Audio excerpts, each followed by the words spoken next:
Okay. Everyone hear me all right? No? Good.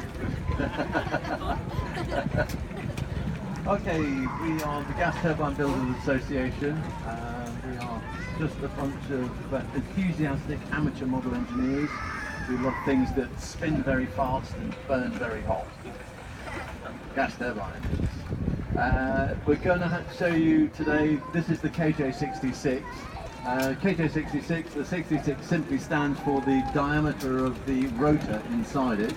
So we've got a single stage centrifugal compressor at the front, 66 mil, single stage axial flow turbine at the back, also 66 mil, and in the middle we've got a vaporizing combustor, and our primary fuel is kerosene or paraffin, and that doesn't vaporize at ambient temperature, so during the startup we just introduce a bit of butane, propane, whatever, and that heats up the vaporizer system. Once it's all hot, then we switch to the kerosene and away it goes.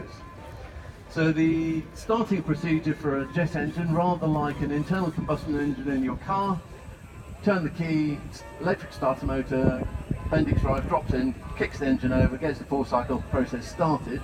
So in a jet engine, fairly similar, we've got a little electric motor on the front, starter motor on the front, with a Bendix drive, and that clicks in onto the rotor and starts it spinning. So when I command the start on it, first thing it'll do is just turn the rotor over, and we've got a little RPM sensor here, and that will detect the motion of the rotor. Little box of tricks just down here says, okay, I can see the rotor is free, so it'll turn on the gas valve here, let the gas in, turn on the glow plug here, and there should be a little pop as the gas ignites. Starter motor will then start to accelerate, and the thermocouple at the back here detects the heat rise from that gas burning. And once that temperature rises above 100 degrees centigrade, then the little fuel pump here will turn on and start to introduce the fuel to the engine. And what you should hear is a roar as that fuel starts to burn and the whole thing starts to pick up its speed. Now with a jet engine, what we have to do is reach what's called the self-sustained speed. That's the point at which there is enough energy in the hot, fast gases coming through the turbine that it can drive the compressor without any external mechanical input, i.e. without the starter motor running.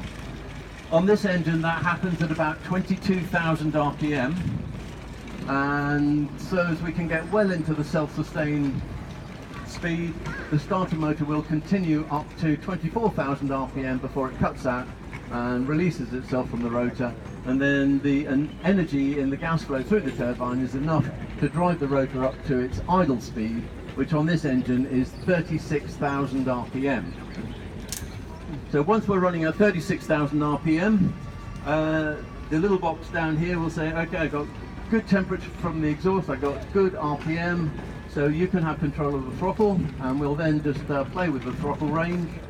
Maximum power is achieved on this engine at 120,000 RPM, at which point it is sucking in 5 cubic feet of air per second, heating that air up to 850 degrees centigrade, and that air expands dramatically at that temperature, so it comes out through the turbine at approximately 500 meters per second.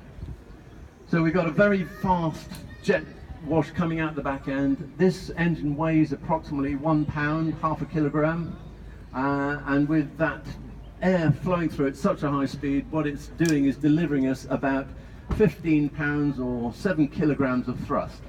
So if you build a model aircraft and put this in it, and if you can keep the aircraft, total weight of the aircraft under the 7 kilogram mark, fully throttle, hold it on its tail, it will go straight upwards. So it's the kind of power that we've got in these engines. So we'll give it a bit of a start up.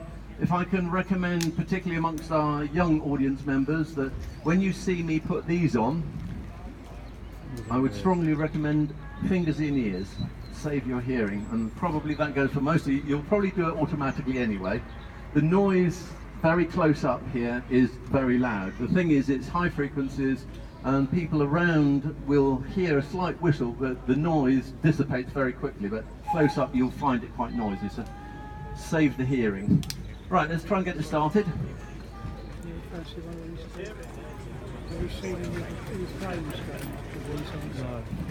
seen some gas warmed up.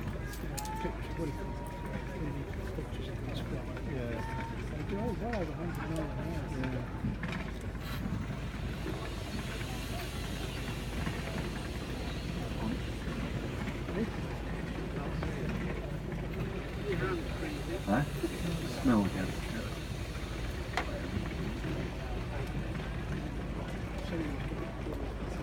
Always the trouble, just getting the gas to ignite at the very beginning.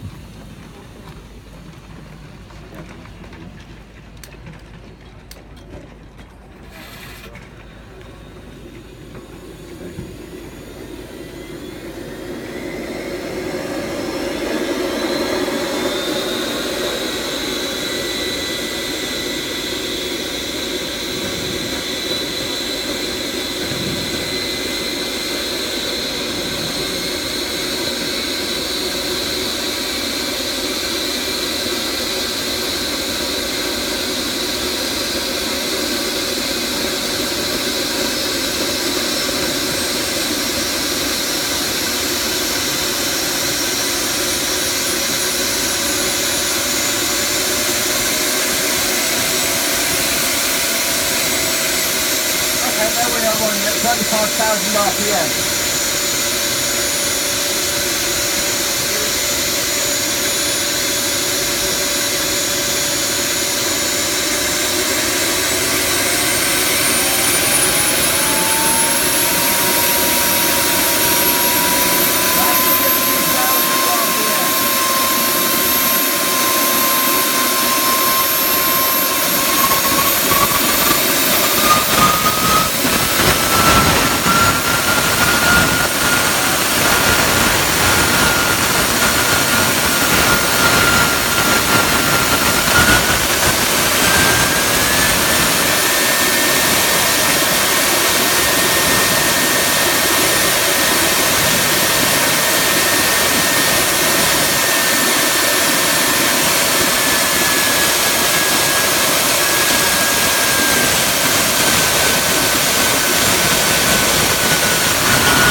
And that's basically all it does.